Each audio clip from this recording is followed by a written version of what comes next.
चलिए, तो कल हमारी बात हेल्थ के डेफिनीशन तक हो गई थी। हमने हेल्थ को डिफाइन कर लिया था। हमने डिफाइन किसके अकॉर्डिंग किया था? फाइनली वर्ल्ड हेल्थ ऑर्गेनाइजेशन जो है डब्ल्यूएचओ ने जो डेफिनेशन दिया, आज दुनिया हेल्थ का वही डेफिनेशन मानती है। ये बात हेल्थ का डेफिनेशन स्टार्टिंग से लोग देने का प्रयास कर रहे थे। ग्रीक फिलोसफर हिप्पोक्रेट्स बोलते थे गुड ह्यूमर हाइपोथेसिस, मतलब कि जिसके पास बॉडी ह्यूमर अच्छा है वो हेल्दी है, मतलब जिसके पास ब्लड बाइल कम है वो हेल्दी है, जिसके पास ब्लड बाइल ज्यादा है वो अनहेल्दी है, उसको फीवर है, वो हॉट पर्सनैलिटी का है। लेकिन इस बात को रिजेक्ट कर दिया किसने? विलियम हार्वे ने। कैसा रिजेक्ट किया? हॉट पर्सनैलिटी वाले पर्सन को ढूंढ के लाया। That means according to Hippocrates they have more black bile, लेकिन उसके अंदर लेस टेम्परेचर को ऑब्जर्व किया गया, मतलब नॉर्मल बॉडी टेम्परेचर को ऑब्जर्व किया गया। इस कदर हिपोक्रेट्स का ये फिलोसफिकल कॉन्सेप्ट हमेशा हमेशा के लिए खत्म कर दिया गया। फिर डब्ल्यूएचओ ने डेफिनेशन दिया, health is not just absence of disease, health is not just physical fitness, but health is a complete state of physical, mental and social wellbeing. और इस तीनों वर्ड का मैंने मतलब समझा दिया, ठीक है। चलिए अब बात करते हैं कि हेल्थ किन किन चीजों से अफेक्टेड होती है। देखिए, कुछ चीजें ऐसी होती है जिसमें अगर आप अनहेल्दी हो गए तो आप कुछ नहीं कर सकते हैं, आपका उसमें कोई कसूर भी नहीं है, ठीक है, बस दुआएं काम आती है उसमें। जेनेटिक डिसऑर्डर अब है तो है, क्या कर सकते हैं, बाय बर्थ मिला है। अब जेनेटिक डिफेक्ट है तो है। अभी जेनेटिक डिफेक्ट दो प्रकार का हो सकता है, मैं इसलिए बोल रहा हूँ जेनेटिक्स लेक्चर देख लो भाई साहब लास्ट तक जो मैंने डाला है। तो जेनेटिक्स में दो टाइप के मैंने आपको डिसऑर्डर पढ़ाया मेनली। एक होता है जेनेटिकल जीन डिसऑर्डर जिसको बोलते हैं मेंडेलियन डिसऑर्डर, मेंडल जीन की बात करते थे, मेंडेलियन डिसऑर्डर। और एक होता है क्रोमोसोमल डिसऑर्डर। अब कई सारे जेनेटिक डिसऑर्डर हैं, सिकल सेल एनीमिया का आप पढ़े भी हैं, हीमोफीलिया, कलर ब्लाइंडनेस, ये सब क्या है? जीन डिसऑर्डर है। अब कई सारे हैं क्रोमोसोमल डिसऑर्डर, जैसे कि टर्नर सिंड्रोम, याद करो एक फेमस जो आपको मैंने बताया था। ऐसे कई सारे क्रोमोसोमल डिसऑर्डर, मैंने Clifton syndrome, super male, super female, ये सब आपको पढ़ा रखा है मैंने जेनेटिक्स वाले चैप्टर में लास्ट में। तो इसमें कुछ नहीं कर सकते हैं। और most of the genetical disorder का ट्रीटमेंट भी नहीं है। और सुन लो, उसको बंद ही कर दो, ज्यादा तेज हवा आ रहा है।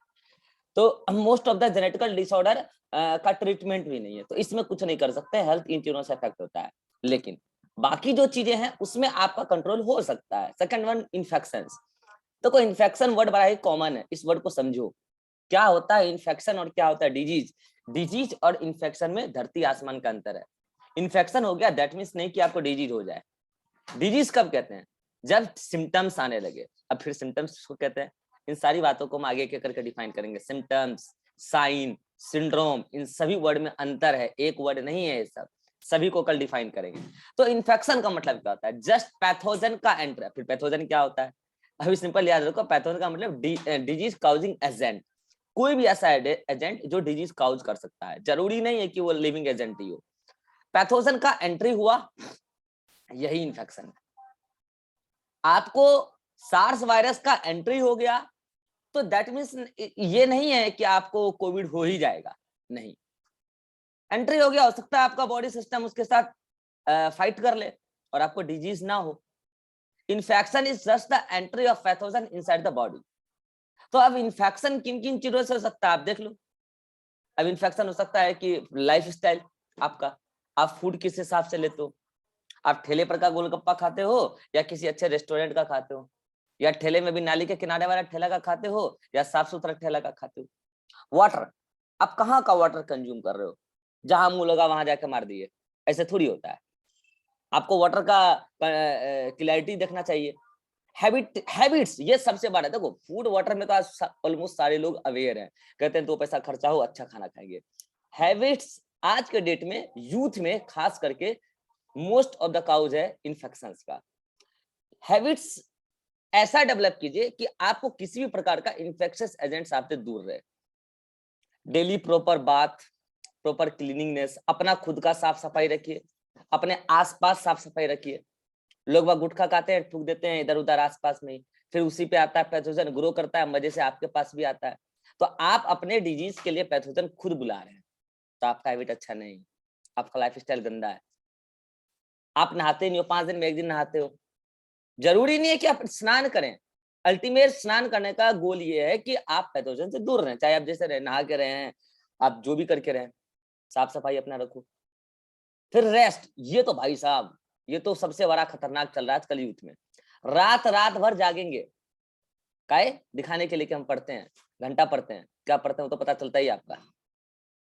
भाई साहब प्रॉपर रेस्ट लीजिए, जब तक आप रेस्ट नहीं लेंगे तो आप वर्क कर ही नहीं सकते और आप हेल्दी रह ही नहीं सकते हैं। आप अभी ऑलमोस्ट पूरा फिजियोलॉजी का चैप्टर पढ़ चुके हैं, एक आध चैप्टर बचा हुआ है, आप समझ चुके हैं ना कि हमारा बॉडी फिजियोलॉजी कैसे चलता है। अगर आप रेस्ट नहीं लेंगे तो बॉडी फिजियोलॉजी डिस्टर्ब हो जाएगा। हार्मोनल सिक्रीशन रात को आता है रेस्टिंग मोड का, पढ़ा चुका एंडोक्राइन में। दिन को आता है वर्किंग के लिए हार्मोन्स, एक्टिवेट करने वाला हार्मोन आता है दिन को। रात को आता है इनएक्टिव करने वाला, रात को नींद लेना चाहिए, स्लीप लेना चाहिए। हो सके तो दिन में भी आधा घंटा का sleep low. Rest is very important for a good health. तो रेस्ट हो गया, हैबिट हो गया, वाटर हो गया, फूड हो गया, ये सब आपके लाइफ स्टाइल में इंक्लूडेड है और इन सब चीजों से आपका हेल्थ अफेक्टेड होता है। चलो ठीक है, तो बता रही मैंने हेल्थ किन बातों से अफेक्टेड होता है, ये सब ऑब्जेक्टिव क्वेश्चन बन के आता है, नीचे में याद रखना। नेक्स्ट नेक्स्ट कि हम गुड हेल्थ अचीव कैसे करें। तो देखो, आप किसी भी डॉक्टर के पास जाओगे ना तो डॉक्टर आपको एक सिंपल बात बोलता है, मस्त खाइए मस्त रहिए। जीवन में कभी खाने में कंजूसी मत करना, बाकी चीजों में कंजूसी कर लेना, खाने में कंजूसी मत करना। भाई साहब बैलेंस्ड डाइट खाइए, ये नहीं कि किसी और चीजों के लिए पैसा बचा रहे हैं और खाना ही ढंग से नहीं खा रहे हैं। अब देखो यहाँ पे एक बात लिखा है बैलेंस्ड डाइट। करें कि सर बोले खूब खाने के लिए तो अब दिन में 3 बार पिज्जा खाएंगे, मैंने ये नहीं बोला है, मैंने बोला balanced diet. Carbohydrate lipid protein का एक बैलेंस्ड डाइट होना चाहिए। ये बात मैंने आपको बताया है डाइजेस्टिव सिस्टम में, लास्ट में याद रखो कैलोरीफिक वैल्यू, किससे कितना एनर्जी मिलता है, किससे कितना कैलोरी एनर्जी मिलता है। तो उसका एक प्रॉपर डाइट होता है कि किस एज में कितना किस टाइप का बैलेंस डाइट होना चाहिए। ये सब आपको डाइटिशियन वगैरह बना के देते हैं, तो आप डाइटिशियन से एक बार सजेशन ले सकते हैं, आप अपने एज के लिए क्या सही रहेगा, और एक बैलेंस डाइट ले सकते हैं अगर आपको गुड हेल्थ अचीव करना है तो। ये नहीं कि दिन भर आलू ही खा रहे हैं, ये नहीं कि दिन भर दूध ही पी रहे हैं। अति किसी भी चीज का सही नहीं है और कमी तो सही नहीं ही है। तो एक बैलेंस वे में आपको कार्बोहाइड्रेट प्रोटीन लिपिड लेना चाहिए, that mean the balance diet, तो आप अच्छा हेल्थ अचीव कर सकते हैं। नेक्स्ट, हम अच्छा हेल्थ कैसे अचीव कर सकते हैं। Personal hygiene and public hygiene, खुद की साफ सफाई रखना, अपने बॉडी ऑर्गन्स को क्लीन करके रखना, कहीं पर भी पैथोजन ग्रो ना करे, अगर ग्रो कर चुका है तो उसको हम क्लीन करें, उसको खत्म करें। तो ये हो गया personal hygiene. Now next one is public hygiene. ऐसा नहीं कि हम अपना साफ सफाई रख रहे हैं और पड़ोसी का एकदम घिना के रख दिए, गंदा करके रख दिए। तो भाई साहब ये ना सोचें कि पैथोजन केवल पड़ोसी के घर आएगा, पैथोजन वहां से आपके घर भी आएगा ट्रांसमिट होकर। अभी मैं बताऊंगा कई सारे वेक्टर्स है जो पैथोजन को कैरी करते हैं। तो ऐसा ना समझे कि अपना कमरा साफ सफाई करके रखे हुए हैं, पड़ोसी का कमरा एकदम गंदा कर रहे हैं तो हम साफ रहेंगे और पड़ोसी को डिजीज हो जाएगा। नहीं, डिजीज पड़ोसी को भी होगा, आपको भी होगा। ये बायोलॉजिकल एजेंट है, ये फिजिकल एजेंट नहीं है, नॉन लिविंग्स नहीं है कि एक जगह रखा रखे है, ऐसा नहीं होता है। तो इसका मतलब आपको हाइजीन तो रखना ही है, पब्लिक हाइजीन भी रखना है, पर्सनल हाइजीन भी रखना है। कह रहे हम पब्लिक हाइजीन रखेंगे, रोड का साफ सफाई रखेंगे, लेकिन खुद रहेंगे सूगलों की तरह, नहाएंगे महीना में 1 दिन, तो फिर आपको डिजीज हो जाएगा और आपको होगा तो आप दूसरे को भी देंगे। पर्सनल हाइजीन भी रखना है, पब्लिक हाइजीन भी रखना है, तो आप गुड हेल्थ अचीव कर सकते हैं। नेक्स्ट, सबसे important, regular exercise and yoga. आज मोस्ट ऑफ द पीपल्स की लाइफस्टाइल इतनी बिजी हो गई है कि रेगुलर एक्सरसाइज और योगा के लिए टाइम नहीं निकाल पा रहे हैं। ठीक है, होता है कभी कभी लाइफ में किसी पर्टिकुलर फेज में बिजीनेस आ जाता है, लेकिन इतना बिजी आप लोग तो करना ही है अभी। भाई साहब 10-15 मिनट टाइम निकाल के एक्सरसाइज और योगा दोनों ही करें। मैंने आपको उस दिन भी समझाया था, योगा आपके बॉडी को अल्टीमेटली फिजियोलॉजिकल सिस्टम को एक मतलब कि एक नॉर्मल रेंज में लाके रखता है, एक अच्छे रेंज में लाके रखता है। एक्सरसाइज आपके most of the muscles activity के लिए इन्वॉल्व होता है कि आपके मोस्ट ऑफ द जो मसल्स एक्टिविटी में प्रोटीन वगैरह इन्वॉल्व हो रहे हैं, उसकी डिमांड बढ़ाएगा, तो प्रोटीन कंटेंट बढ़ेगा तो मस्कुलर एक्टिविटी अच्छा हो पाएगा। और योगा वगैरह खास करके रेस्पिरेटरी और सर्कुलेटरी सिस्टम वगैरह के लिए, ठीक है। बाकी डिफरेंट टाइप के योगा है, डिफरेंट टाइप के एक्सरसाइज है, मैं उस टाइप्स में नहीं घुस रहा हूँ, वो हमारा पार्ट नहीं है। कुल मिला के अगर आप एक ऑन एन एवरेज 15 से 20 मिनट का भी अगर डेली आप योगा एक्सरसाइज कर रहे हैं तो आप आराम से गुड हेल्थ अचीव कर सकते हैं।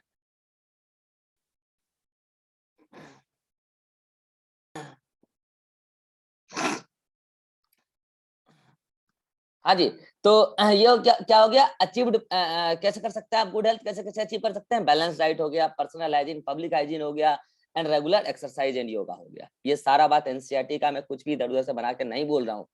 और मैं नोट्स में क्यों लिखा हूँ, क्योंकि एनसीईआरटी की लाइन डायरेक्ट उठ के आ जाती है एग्जाम में, फिर आप सोचते हो ये भी होना चाहिए आंसर, वो भी होना चाहिए, ऐसा नहीं होता है, ठीक है। नेक्स्ट, कि गुड हेल्थ अचीव करने का क्या फायदा है। अरे भाई 1 सेकंड के लिए लैग करता है, आप लोग लैग लैग लैग लिख देते हो तुरंत। कॉल आया था, अब कर रहा है लैग? No sir. हाँ तो कॉल आया, हाँ ठीक है कॉल आया था। हाँ तो next, what is the benefit of good health? तो गुड हेल्थ का क्या बेनिफिट है तो समझो। एक बात सोचो, अगर हम बैलेंस डाइट खाते हैं, ठीक है, हमको कितना प्रोटीन खाना चाहिए, कितना कार्बोहाइड्रेट खाना चाहिए, कितना लिपिड खाना चाहिए, हमको सबका ज्ञान है, हम बैलेंस डाइट खा रहे हैं, हम पर्सनल हाइजीन भी रखते हैं, पब्लिक हाइजीन भी रखते हैं, ठीक है, और हम मान लो कि रेगुलर एक्सरसाइज योगा भी करते हैं, हालांकि ये झूठ है, ठीक है, अभी मैं रेगुलर एक्सरसाइज और योगा नहीं कर पा रहा हूँ, लेकिन हाँ पर्सनल हाइजीन, पब्लिक हाइजीन और बैलेंस डाइट चल रहा है, ठीक है। तो अगर मान लो कि मैंने रेगुलर एक्सरसाइज और योगा भी कर रहा हूँ, ठीक है, तो एक मैंने यानी कि मैंने गुड हेल्थ अचीव किया है, ठीक है। इसका क्या फायदा है? फालतू में अचीव कर रहे हैं? नहीं, इसका कुछ फायदा है। बिना फायदे के कोई काम इंसान करता ही नहीं, मैंने पहले भी बताया आपको, ठीक है, इंसान बिना फायदे के एक सिंगल वर्क भी नहीं करता है। तो क्या फायदा है इसका? पहला फायदा, प्रोडक्टिविटी बढ़ेगा।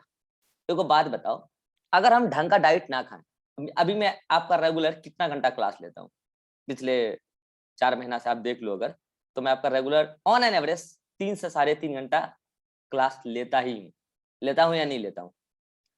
अब आप सोचो कि इस ऑनलाइन क्लास में रेगुलर वे में 3.5 घंटा क्लास लेना कितना माथा खपाने वाला काम है, लेकिन मुझे कोई फर्क नहीं पड़ता है, कोई फर्क नहीं पड़ता, मैं ले लेता हूँ। कल रात में भी मैंने आपका लगभग 2 घंटा क्लास लिया है, जबकि दिन को मैं लाइव वर्क करके आया हूँ, 5 घंटा खड़ा हो गया, ठीक है, उसके बाद यहाँ पे आके आपका क्लास ले रहा हूँ मैं, उसके जस्ट बाद आया और क्लास लिया मैंने। ये इसलिए हो पाता है कि बैलेंस डाइट बना के रखा हूँ भाई साहब, किसी प्रकार का मुझे डेफिशिएंसी नहीं हो सकता है, मुझे एनर्जी की कोई कमी नहीं होती है, आराम से ले सकता हूँ। इसका मतलब एक बात बताओ, मैं उधर लैब वर्क कर रहा हूँ तो मेरा जो अपना रिसर्च एक्सपोजर है वो बढ़ रहा है, उससे फ्यूचर में पैसा आएगा। अभी मैं आपको पढ़ा रहा हूँ तो आपसे तो पैसा खा ही चुका हूँ, ठीक है, सिलेबस खत्म करना है एट लास्ट, तो आपका भी पैसा ले रहा हूँ मैं, मुझे देखो दोनों तरफ का काम हो रहा है। अगर मैं ढंग का हेल्थ बना के नहीं रखता तो या तो मैं ये क्लास नहीं ले पाता, उधर का काम देखता, या नहीं तो उधर का काम छोड़ता तब आपका क्लास लेता, तो जो वो फ्यूचर गोल है वो अचीव नहीं होता, और जो या फिर इधर का जो पैसा आ रहा है ये नहीं आ रहा होता, दो में से एक ही चीज होता, यानी कि प्रोडक्टिविटी मेरे लाइफ का कम होता या ज्यादा होता? कम होता। इसका मतलब अगर मैं गुड हेल्थ अचीव करता हूँ तो मैं मल्टीपल वर्क कर सकता हूँ और फाइनल ओवरऑल मेरा प्रोडक्टिविटी बढ़ जाएगा। अगर मैं कल को और अच्छा एफिशिएंट हो जाऊं, रेगुलर एक्सरसाइज योगा भी करने लग जाऊं, तो मैं और भी एक्स्ट्रा वर्क कर सकता हूं। तो इसलिए गुड हेल्थ अचीव करने का फायदा है कि कुल मिलाकर मैं एक सिंगल वर्ड में बोल सकता हूं, आप मल्टी टैलेंटेड हो सकते हैं, आप मल्टी टास्क एक साथ कर सकते हैं। एक फायदा तो ये एट अभी अभी पर्टिकुलर टाइम में मैंने लाइफ में क्या क्या किया, ये मैंने आपको बताया कि गुड हेल्थ अचीव करने का क्या फायदा है। एट अ टाइम कई सारे वर्क को मैं परफॉर्म कर रहा हूँ एट अ टाइम। लेकिन इसका एक और फायदा है, अगर मैं ये चीज रेगुलरिटी में मेंटेन करूं अपना गुड हेल्थ, और लाइफ में हमेशा मैं मल्टीटास्क परफॉर्म करते रहूं, तो मेरी लाइफ भी बहुत अच्छी रहेगी, लॉन्गिविटी लाइफ स्पान भी मेरा बहुत रहेगा, मुझे किसी प्रकार का रोग नहीं हो सकता है, cardiac disorder, respiratory disorder, excretory disorder, digestive disorder नहीं हो सकता है, क्योंकि मैं अपने हेल्थ पे ध्यान दे रखा हूँ, गुड हेल्थ अचीव कर रखा हूँ। अगर तो मेरी लॉन्गिविटी भी ज्यादा होगी, लाइफ स्पान भी ज्यादा होगा, और एट लास्ट अगर प्रोडक्टिविटी ज्यादा है, लॉन्गिविटी ज्यादा है, तो इकोनॉमिक प्रोस्पेरिटी भी ज्यादा होगी। आप सोच के देखो कैसे, यहाँ पे बढ़ाना भूल गया मैं, इकोनॉमिक प्रोस्पेरिटी ज्यादा, तो कैसे? एक बात सपोज करो कि एक कोई भी बंदा ह्यूमन जो होता है, इन जनरल मैं बात कर रहा हूँ, कि अपने लाइफ में 25 से 30 साल की उम्र के बाद कमाना स्टार्ट कर देता है, यस और नो, और इन जनरल 60 साल की उम्र तक में उसका रिटायरमेंट हो जाता है। इस लाइफ ड्यूरेशन में जो उसने प्रॉपर्टी, अपना इकोनॉमिक प्रॉपर्टी को जो उसने कलेक्ट किया, वही वो नेक्स्ट जनरेशन में पास आउट करेगा, जो प्रॉपर्टी बच पाएगा, ठीक है। लेकिन अगर कोई बंदा अपने गुड हेल्थ को बचपन से ध्यान दे रखा है, तो जरूरी नहीं है कि वो 26 साल की उम्र में कमाना शुरू करे, जरूरी नहीं है, वो 18 साल 19 साल की उम्र में भी कमा सकता है, और मैं तो 19 साल से ही कमा रहा हूँ, तो वो कम एज से भी कमा सकता है।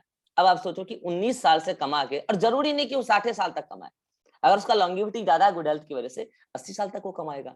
अब आप सोचो 19 साल से 80 साल तक कमाएगा तो ज्यादा पैसा, इकोनॉमिक प्रोस्पेरिटी ज्यादा लाएगा, या फिर 25 साल से 50 साल के 60 साल के बीच में लाएगा? तो जाहिर सी बात है लॉन्गिविटी ज्यादा होगा, गुड हेल्थ अचीव करके रखेगा, तो at a time multi task भी परफॉर्म करेगा, लॉन्गिविटी भी ज्यादा होगा, तो उसको इनकम ज्यादा होगा पूरी लाइफ में। अब आप सोचो ये इनकम केवल उसका खुद का नहीं है, खुद का तो है ही, उसका खुद का फैमिली स्टेटस तो फ्यूचर में अच्छा होने ही वाला है, बट उस देश में भी वो कंट्रीब्यूट करेगा ना, कल को इनकम टैक्स देगा, कल को डिफरेंट टाइप के टैक्स देगा, तो उस देश का भी इकोनॉमी बढ़ेगा। तो एक देश के अंदर सभी पर्सन को गुड हेल्थ अचीव करना चाहिए अगर वो देश की इकोनॉमी को आगे बढ़ाना चाहता है, क्योंकि गुड हेल्थ अचीव करेगा तो डिफरेंट टाइप के मल्टीटास्क को परफॉर्म करेगा। These are all information about health mentioned in your NCERT. वैसे हेल्थ के बारे में बात करूं तो समय इतना कम पड़ जाएगा कि हेल्थ के बारे में बात पूरा नहीं हो पाएगा। हेल्थ एक बहुत बड़ा टर्म, ठीक है। तो मैं फिर से रिपीट कर देता हूं कि मैंने क्या क्या बोला हेल्थ के बारे में। WHO ने हेल्थ का डेफिनेशन दिया, health is the complete state of physical, mental and social wellbeing. Health is affected by genetical disorder, infections, lifestyle में food, water, habit and rest included all. Achieved health achieved by good health achieved by balanced diet, personal hygiene, public hygiene, regular exercise and yoga. और सुनना ध्यान से, India में खास करके regular exercise and yoga माना जाता है। किसी भी पर्सन को अगर बुरे स्थिति से, बुरे हेल्थ से गुड हेल्थ में लाना है तो exercise and yoga is the best way. Doctors भी सजेस्ट करते हैं, इवन डॉक्टर आपको दिन भर मेडिसिन लिखते होंगे लेकिन वो कभी मेडिसिन नहीं लेते हैं, वो रेगुलर एक्सरसाइज योगा करते हैं, उनको कभी मेडिसिन की जरूरत ही नहीं पड़ती है, ठीक है। तो ये है। नेक्स्ट, गुड हेल्थ अचीव करने का क्या फायदा है, बेनिफिट क्या है? बेनिफिट है प्रोडक्टिविटी ज्यादा होगा, आप लाइफ में मल्टीटास्क परफॉर्म कर रहे होंगे तो आपको डिफरेंट टाइप के प्रोडक्टिविटी देखने को मिलेंगे। लॉन्गेविटी ज्यादा होगा, इकोनॉमिक प्रॉस्पेरिटी ज्यादा होगा। These are about health. चलो, हेल्थ को तो आपने डिफाइन कर लिया। हेल्थ के डिफिनेशन में आई थिंक अब किसी प्रकार का कोई समस्या आपको नहीं होना चाहिए। नाउ अभी मैं आपको एक वर्ड बोल रहा था, पैथोजन। पैथोजन सिंपली सी बात ये होती है, किसी भी प्रकार का डिजीज कॉज करने वाला एजेंट पैथोजन कहलाता है, ठीक है। तो सुनना ध्यान से, हमारे बॉडी के अंदर या किसी भी होस्ट के अंदर अगर कोई ऑर्गन जाके स्टे करता है और उसके बॉडी को यूटिलाइज करता है, they are called as parasite. They are called as parasite. और इसकी पैरासाइट के बारे में थोड़ा बहुत बात आपका इकोलॉजी में भी हो चुका है। सिंपली किसी के बॉडी में अगर कोई लिविंग ऑर्गन जाके स्टे कर रहा है, उसको यूटिलाइज कर रहा है, दे आर पैरासाइट। जरूरी नहीं है कि पैरासाइट आपको इतना नुकसान पहुंचा दे कि आपको डिजीज हो जाए, जरूरी नहीं है। लेकिन हाँ, मोस्ट ऑफ द पैरासाइट जब हमारे बॉडी में रहता है तो इतना नुकसान पहुंचा देता है कि हमें डिजीज हो जाता है। तो मुझे जल्दी से बता दो, क्या मैं ये स्टेटमेंट भी कह सकता हूँ, mostly pathogen, mostly parasite are pathogen, mostly parasite are pathogen, but all parasite are not pathogen. Next statement क्या बोलूंगा कि all pathogen are parasite.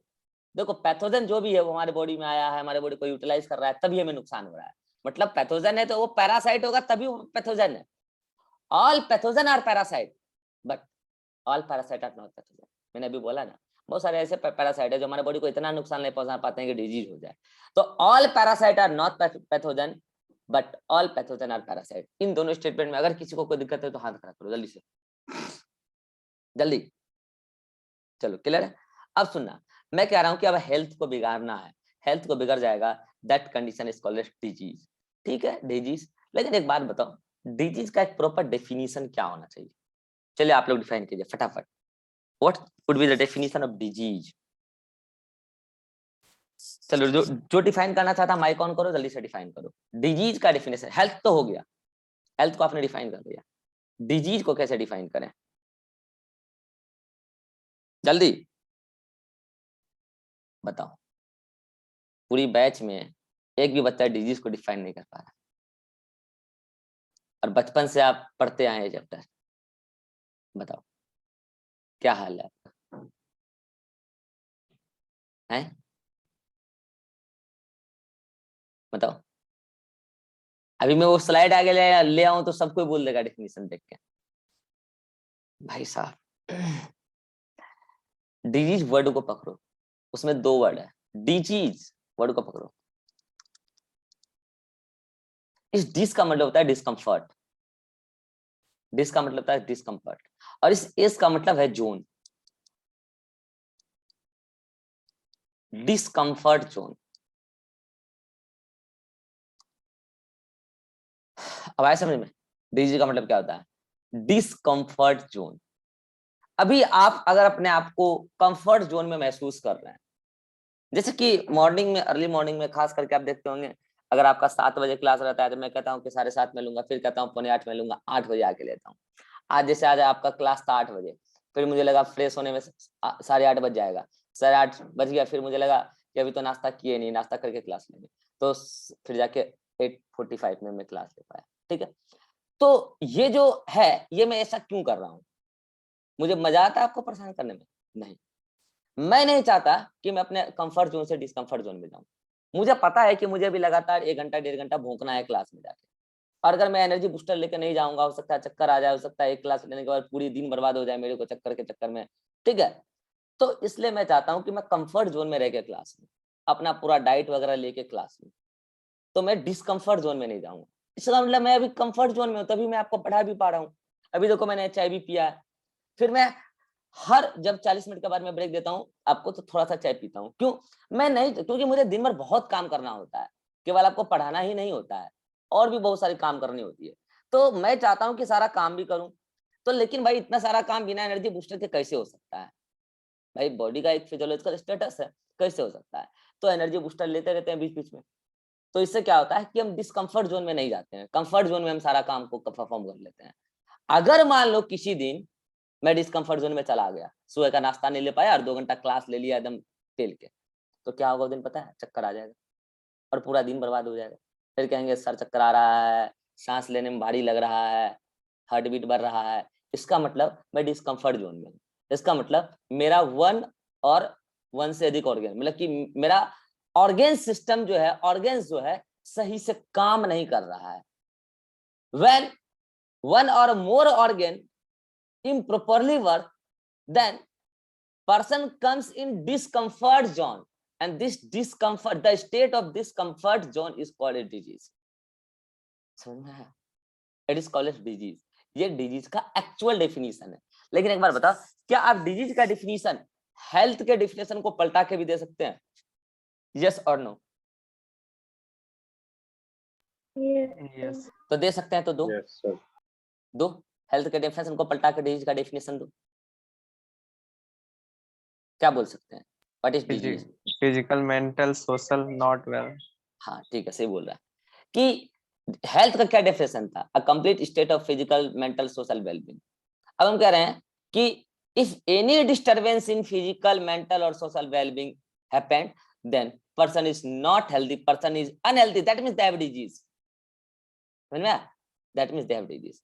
Suppose करो आपका मेंटालिटी भी सही है, सोच भी सही है, आप सोशली वेलबींग भी सही है, आप सोसाइटी के लिए बहुत अच्छा सोचते हैं, सोसाइटी के रूल के हिसाब से चलते हैं, लेकिन आपका फिजिकली कोई ऑर्गन जो है वर्क नहीं कर रहा है या नहीं है, खत्म हो चुका है, that means you are unhealthy, you have a disease. WHO according तो यही है। ठीक है, सपोज करो आपका सारा फिजिकल ऑर्गन है और आप जो है सोच ही ऐसा रखते हैं कि भाई साहब क्या ही बोला जाए, ऐसी बातें करते हैं कि लगता है जैसे मर्दों की आवाज में महिलाएं बात कर रही है। ठीक है, तो ये जो ज्यादा हाइपर एक्टिविटी होता है ये सही नहीं है। कुछ सारी लड़कियां ऐसी होती है जो अब ओवर शो करने का कोशिश करती है, इतना जोर से बोलती है, इतना चीजों को स्ट्रेस देके बोलती है कि जैसे लगता है मर्दों की आवाज में महिलाएं बोल रही है। तो इससे पता चलता है कि आपका मेंटलिटी है कि हमें किसी भी तरीके से अपनी बातों को रखना है। तो that means you are not mentally well being, you have a disease, you are not healthy. ऐसे लोगों को सोसाइटी इग्नोर ही करता है कि पत्थर में कीचड़ में कौन पत्थर मारेगा, पड़ेगा इधर। ठीक है, इसके बाद होता है एक सोशल वेलबींग। सपोज करो आपका फिजिकल भी सही, आप मेंटल भी सही, लेकिन आप सेल्फिश टाइप के हैं, तो फिर तो भी आप हेल्दी नहीं है। अगर आप हेल्दी नहीं है, अनहेल्दी है, that means you have a disease. तो इसका मतलब कि अगर किसी भी तरीके से आपका ऑर्गन और ऑर्गन सिस्टम वर्क नहीं कर रहा है, आप डिस्कम्फर्ट जोन में जा रहे हैं, यू हैव अ डिजीज। कई बार तो पता है क्या होता है, लोगों को डिजीज होता है, उनको पता ही नहीं चलता उनको डिजीज है।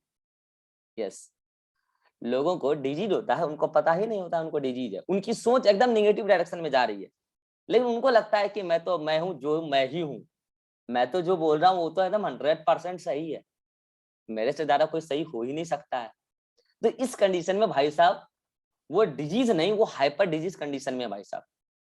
वो थोड़े बहुत ग्रसित नहीं है रोगों से, उनको दुनिया की सबसे बड़ी रोग ग्रसित कर चुकी है। समझ रहे हैं ना? तो इस कंडीशन में भाई साहब वो अपने आप को हेल्दी मानते हैं, लेकिन वो हेल्दी नहीं है। कुछ लोग क्या सोचते हैं, हम तो फिजिकली वेलबींग है ही, हमारा दिमाग भी अच्छा चलता है, लेकिन भाई साहब आपके लिए चलता है, केवल आप अपने लिए सोचते हैं, सोसाइटी के हिसाब से तो आप चलते नहीं। तो उनको लगता है कि हम बहुत हेल्दी हैं, नहीं तो भी आप अनहेल्दी हैं। देखो आप इस human is a social animal, human is a social animal. अगर ह्यूमन सोशल एनिमल है तो आपको सोसाइटी के हिसाब से चलना पड़ेगा, आप अपने हिसाब से नहीं चल सकते हैं। अब आजादी 2014 में नहीं मिली है, तो अब अगर आप ये बात बोल रहे हैं कि आजादी 2014 में मिली है आके, तो ट्विटर तो आपका जय भी करेगा, और दूसरा आपको लोग पागलों बोलेंगे। तो आप समझ भले ही रहे हैं कि हम दिन भर एकदम जिम करते हैं, चमक छलो करते हैं, तो हम हीरोइन बन रहे हैं, हम हेल्दी हैं। आप हेल्दी नहीं है, लोग आपको पागल बोलता है। आप मेंटली समझ रहे मैं किसकी बात कर रहा हूं?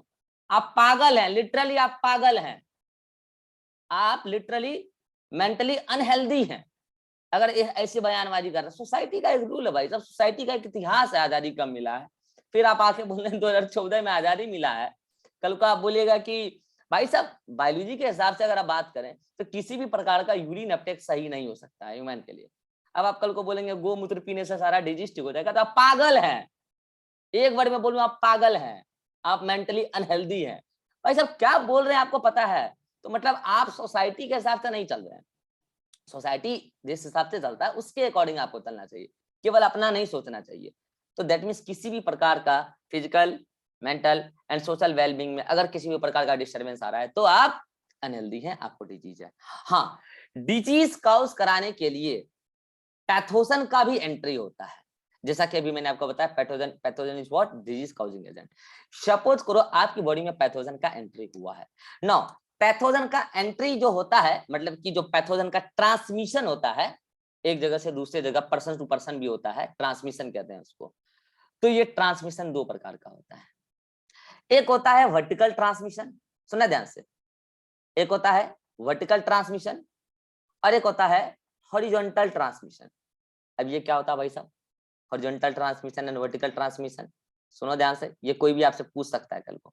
देखो मान लो कि ये है जनरेशन नंबर 1, अगर इसको कोई डिजीज था, सपोज करो जेनेटिकल डिसऑर्डर ही था, जरूरी नहीं कि पैथोजन हो।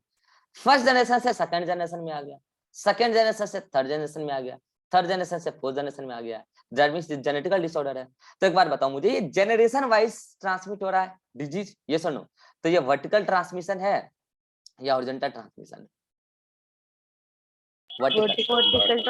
वर्टिकल जनरेशन वाइज आप ऑर्डर काउंट कर रहे हैं, इसलिए ऊपर से नीचे जनरेशन काउंट कर रहे हैं, तो that mean the vertical transmission.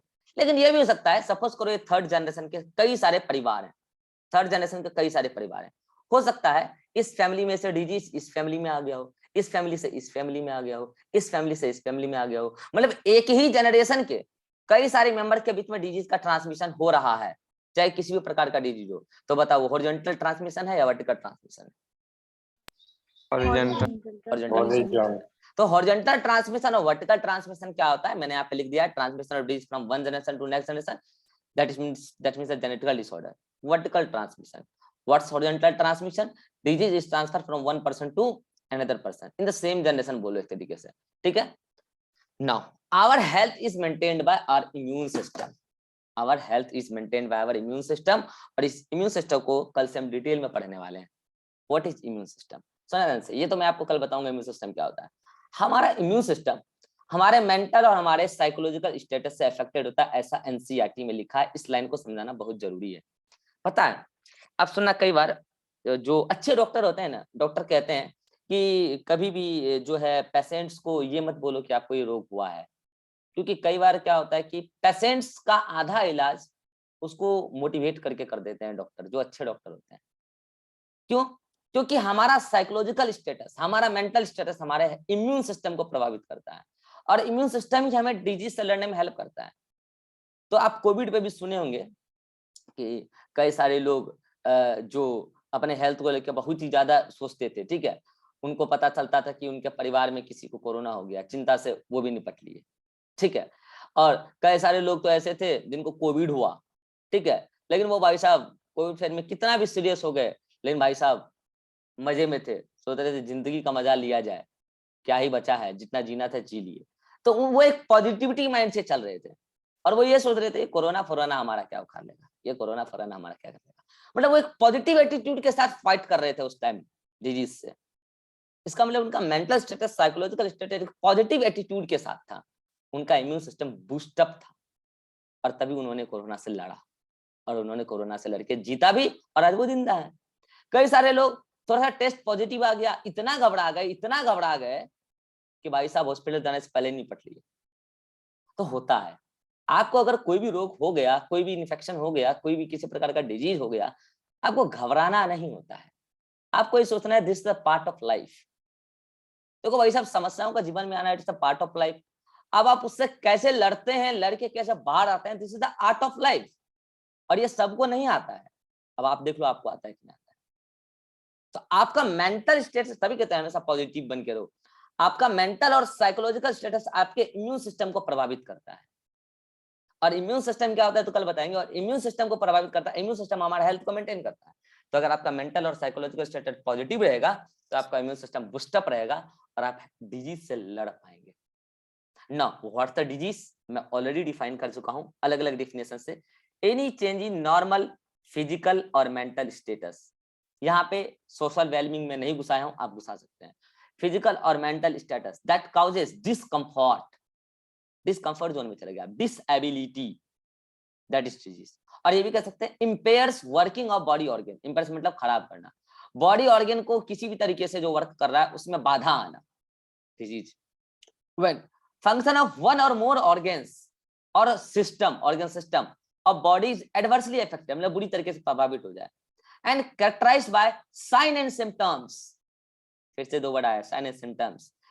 We say that we are not healthy, that we have a disease. अब यहाँ पे दो वर्ड आया है, कौन बताना चाहेगा कि साइन और सिम्टम सेम है या अलग है? साइन अलग और है। है, अलग है। अच्छा हाँ राजेश्वरी बताओ। सर साइन जो हमारे बॉडी पे अपीयर्स होता है और सिम्टम जो पेशेंट खुद से बताते हैं डॉक्टर को। गलत। तो यही होता है कि माइक बंद करो, यही होता है कि आप पढ़ा करो चीज, ये सब चीज आपको मेडिकल कॉलेज में काम आएगा भाई साहब। सेल्फ स्टडी आप कितना करें आपको पता है। राजेश्वरी आपको ही कह रहे हैं, क्लास करने से बहुत सारी चीजें आपको पता चलेगी। आपने जिस क्लास को छोड़ा है ना, रेस्पिरेटरी सिस्टम, जब आप रिकॉर्डेड देखेंगे ना तो आपको दुनिया झलक जाएगा किस लेवल का इधर पढ़ाया जाता है रेस्पिरेटरी सिस्टम। और आप सेल्फ स्टडी में क्या ही कर रहे हो वो तो पता ही है आपको। मैं बता दूं या मैं आपको टास्क दूं कि आप साइन और सिम्टम्स में अंतर ढूंढ के लाएंगे कहीं से भी, कहीं से भी ओपन बता दूं या ढूंढ के लाएंगे? लाएंगे ढूंढ के? सर्च करेंगे। Yes sir. हाँ चलो ठीक है, आप कहीं से भी सोर्स, आप सोर्स के लिए फ्री है। साइन और सिम्टम्स में आप पता लगा के आना, ठीक है क्या अंतर है, फिर मैं डिस्कस करूंगा कल।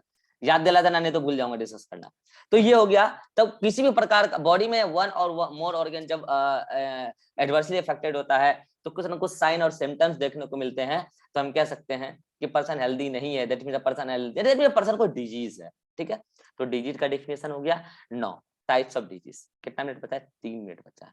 चलिए अगले मीटिंग में बात करते हैं टाइप्स ऑफ डिजीज। यहां तक किसी को कोई दिक्कत है? Abhishek? No sir. Rajeshwari? No sir. Ribha? No sir. Drishti? विवेक?